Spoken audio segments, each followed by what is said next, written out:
मला पाहायचं की खरंच आता किती जण श्रीमंत आहेत इथं.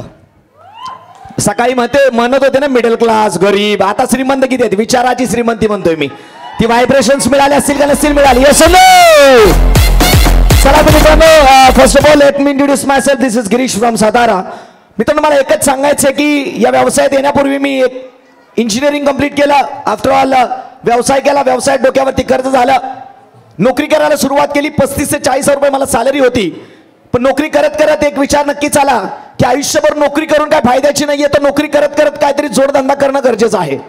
म्हणून मित्रांनो, या व्यवसायाला पार्ट टाइम मध्ये सुरुवात केली. नोकरी करत करत 10 ते 6 नोकरी करायचो, 7 ते 12 या व्यवसायामध्ये मित्रांनो वेळ द्यायला मी सुरुवात केली. आणि आज जवळपास जर का बघितलं, या व्यवसायानं माझी जिंदगी तर बदलली मित्रांनो. पण आमच्या मागच्या 7 पिढ्यात कुणी सुद्धा ना 2 व्हीलर घेतली होती, ना 4 व्हीलर घेतली होती, ना कोणी फॉरेनला जाऊन आलं, ना कोणी घर घेतलं होतं, ना कोणी फार मोठी इज्जत कमवली होती. मला एकच कळतं मित्रांनो, मागच्या 7 पिढ्यात जे झालं नाही मित्रांनो, तो एक डिसिजन या व्यवसायात येण्याचं एक डिसिजन मी घेतला. त्यामुळं मागच्या 7 पिढ्यात जे झालं नाही मित्रांनो, ते फक्त आणि फक्त मागच्या 5.5 वर्षांमध्ये होऊ शकलं मित्रांनो. पिढ्या जे गरिबीचं लेबल माथ्यावरती लागत आलेलं मित्रांनो, ते गरिबीचं लेबल निघून गेलं. करोडपतीचं label at the age of 26 ही अपॉर्च्युनिटी ऍक्सेप्ट केली. ॲट द एज ऑफ 27 या व्यवसायाच्या माध्यमातून करोडपती बनलो. आज ऑलमोस्ट नाही म्हणलं तरी नियर अबाउट 4 करोड रुपीज या व्यवसायाच्या माध्यमातून अर्न करू शकलो. मला एवढं सांगायचंय, ही माझी कुवत नव्हती, ही माझी ॲबिलिटी नव्हती. मला कुणी ना कुणीतरी काय केलं, डायरेक्शन दिली, गाईड केलं, आणि या व्यवसायाच्या माध्यमातून मी माझी जिंदगी बदलू शकलो. त्या व्यक्तिमत्वानं की ज्या व्यक्तिमत्वानं मला सांगितलं की तू गिरीश आज कुठं आहेस ते महत्वाचं नाही, इथून पुढचे 3 ते 5 वर्ष तू पोहोचणार कुठे ते फार महत्वाचं आहे. ते फोकस कर. मी सांगतो त्या पद्धतीने सिस्टमला साथ देऊन काम करायला सुरुवात कर. तुझ्या सुद्धा आयुष्यामध्ये फार मोठ्या लेवलचा मोलागर बदल आल्याशिवाय राहणार नाही. अशा व्यक्तिमत्व की ज्या व्यक्तिमत्वानं मला तो विचार दिला, his none other than one and only आम्हा सगळ्यांचे महागुरुमेश्वर अशोकजी तोरणे सरांचा मला एकच सांगायचं मित्रांनो, मला एकच सांगायचे. एक स्टोरी सांगायला या ठिकाणी मी थांबल. विषय काय होता मित्रांनो, एक गाव होतं. त्या गावाच्या बाहेर एक नदी जात होती. त्या नदीच्या शेजारी एक झाड होतं. त्या झाडावरती माकड आणि माकडीन बसलेलं होतं. एक फार समर्पक आणि मार्मिक उदाहरण आहे मित्रांनो. ते जर का आपण आपल्या आयुष्याची कनेक्ट केलं ना, तर फार मोठा बेनिफिट होऊ शकतो.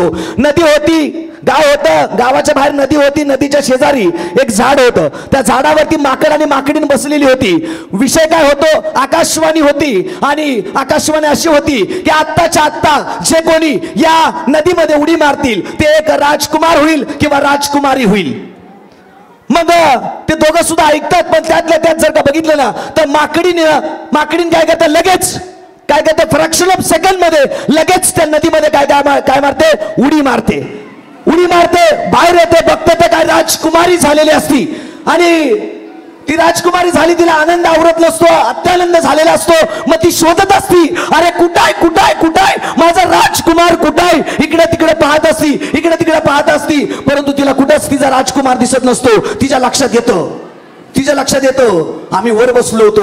मग वर बघती तर तिचा राजकुमार तू कुठे बसलेला असतो, साला वर बसलेला असतो. ती कुठे बसले असतं, वर बसलेलं असं. मग ती राजकुमारी काकुतीला सचिन सर विचारते, का असं केलं तू, का नाही उडी मारली तू, अरे का नाही उडी मारली तू, अशी काकुलतीनं विचारत असती. तेव्हा ती माकड काय म्हणतं माहितीये का, ना त्या आकाशवाणीवर विश्वास ठेवायचा. काय म्हणती माकड, काय म्हणतं, कशावर त्या आकाशवाणीवर विश्वास ठेवायचा. मग ती राजकुमारी काय म्हणती माहितीये का, अरे माकडा, जर का उडी मारली नसती तर माकडाचा तर माकडच राहिला असता, आणि जर का राजकुमार झाला असता तर गुन्ह्या गोविंदानं संसार केला असता का नसता केला. हे समो मग मला एकच सांगायचं, अरे ज्याच्या सोबत आलाय ना त्याच्या वाणीवर विश्वास ठेवा, त्याला साथ द्या. तुमच्या आयुष्यामध्ये फार मोठ्या लेवलला चालू लागेल.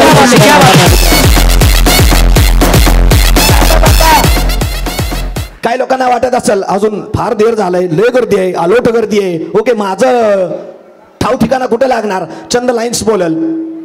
कभी कभी मैं सोचता हूं कि बहुत देर से आया हूं, कभी कभी मैं सोचता हूं कि बहुत देर से आया हूं, मुझे अकबर के युग में आना था, बीरबल से बढ़कर अपने बुद्धि को दर्शाना था। कभी कभी मैं सोचता हूं कि बहुत देर से आया हूं, मुझे सन 1942 में आना था, भारत छोड़ो आंदोलन में गांधी का हाथ बटाना था। कभी कभी मैं सोचता हूं कि बहुत देर से आया हूं, पर अब नहीं मेरे दोस्त, क्योंकि इतनी प्यारी नेटवर्क मार्केटिंग इंडस्ट्री बनने के बाद, इतने प्यारे managing director mister Chhagan ji Rathore sir मिलने के बाद, इतने प्यारे business development head mister Sachin ji Sawant sir मिलने के बाद, इतनी प्यारी टीम मिलने के बाद, इतनी प्यारी कंपनी सनेज केयर इंडिया प्राइवेट लिमिटेड मिलने के बाद, मैं हमेशा यह सोचा हूं कि बहुत सही टाइम पे आया हूं। क्या बात है, सही टाइम पे आया हूं, बहुत सही टाइम पे आया हूं। Thank you very much, wish you health, wealth and happiness.